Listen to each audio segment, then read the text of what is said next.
தேவன் இவ்வுலகில் நம் ஒவ்வொருவரையும் ஒரு நோக்கத்தோடு ஒரு திட்டத்தோடு படைத்திருக்கிறார். அந்த நோக்கத்தை உணராமல் அதை கோட்டை விட்டவர்கள் அநேகர். ஆனால் அந்த பரம தரிசனத்துக்கு பங்குள்ளவராய் அவருக்கு பணி செய்ய தடையாய் வந்த அனைத்தையும் துச்சமென தூக்கி எறிய துணிந்தவர் ரேனியஸ்.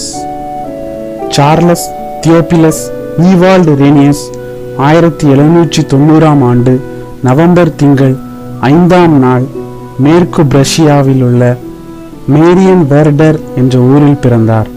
தந்தையாகிய ஆதோ ரேனியஸ் 1797 இறந்தார்.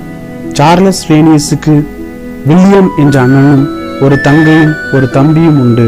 தாயார் தன் 4 குழந்தைகளுக்கும் தன்னாலான ஒத்தாசை செய்து துன்பங்களை போக்க முயன்றார்.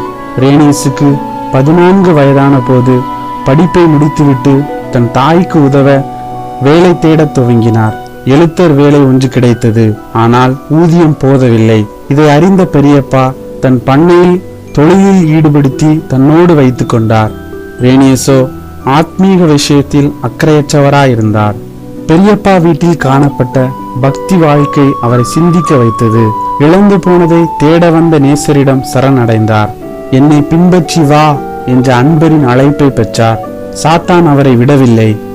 ஆனால் ரேனியஸோ அந்த பரம தரிசனத்துக்கு கீழ்ப்படிந்தவராகி கர்த்தருக்காக எதையாவது செய்ய வேண்டும் என்ற வாஞ்சையுடையவர் ஆனார்.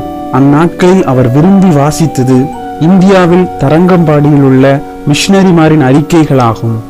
இதை வாசிக்க வாசிக்க அவருக்குள் ஒரு வாஞ்சை ஏற்பட்டது.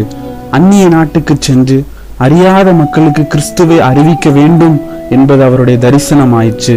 இதை குறித்து தன் பெரியப்பாவிடம் பேசினார். அப்பணிக்கு இறையியல் கல்வி முக்கியம் என்று உணர்ந்து அதற்கான ஒழுங்குகளை செய்தார் பெரியப்பா. ரேனியஸின் திட்டத்தை அறிந்த பெரியம்மா அவரை பலவாறு திட்டினார். உன்னை ஆளாக்கிவிட உன் தாயார் பட்டிருக்கும் பாடுகளை அறியாயோ? பெற்றவர்களுக்கும் உடன் பிறந்தோருக்கும் ஆற்ற வேண்டிய பணியை விடவா உன் மிஷனரி பணி முக்கியமாயிற்று என்று கோபத்துடன் பேசினார். முகம் குப்புற விழுந்து அழுதார் ரேனியஸ். அவரோ, அம்மா, உங்களுக்கு உதவி செய்ய வேண்டியது என் கடமைதான். ஆனாலும் கர்த்தர் என்னை அழைக்கிறாரே, அவருக்கு கீழ்ப்படியாமல் இருக்க முடியாதே என்றார்.